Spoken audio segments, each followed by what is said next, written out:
Alors pour les lift-off en rotation interne, donc les passive range lift-off, on va se mettre dans la même position que pour les rotations articulaires contrôlées, dans la même position dans laquelle on a fait notre Pels-Rails sur la rotation interne du genou, pareil. Donc genou, hanche fléchie et puis l'autre jambe qui va être tendue.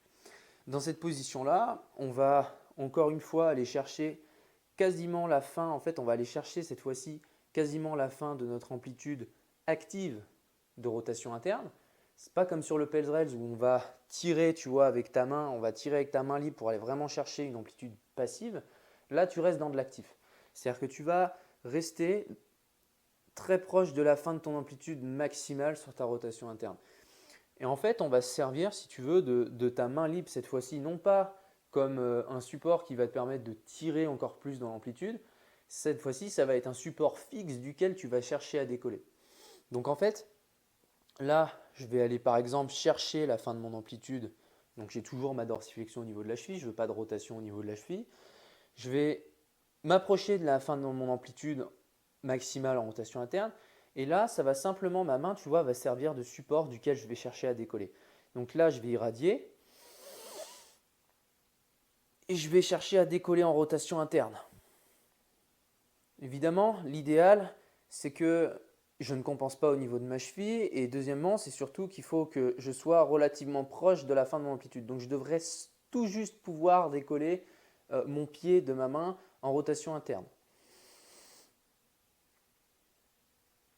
Et je tiens la position pendant la durée indiquée et je reviens sur mon support. Je reviens sur mon support, je reprends une bonne respiration, je redécolle en rotation interne le plus fort possible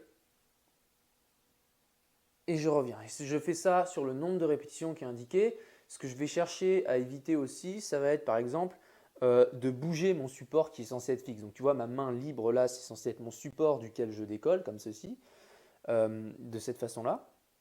Mais si je commence à bouger ma main, c'est-à-dire par exemple, au lieu de rentrer mon pied en rotation interne, je vais bouger ma main vers l'extérieur.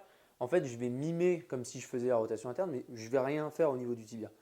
Donc vraiment, ce que je veux faire à chaque fois, je le rappelle, c'est isoler l'articulation du genou et limiter au maximum les mouvements au niveau de la cheville et au niveau de la hanche. Donc les articulations qui sont au-dessus, en dessous et au-dessus.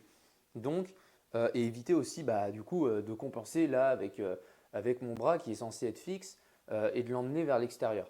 Donc rien ne doit bouger. La seule chose qui doit bouger, c'est mon tibia et mon genou, donc du coup sur la rotation interne.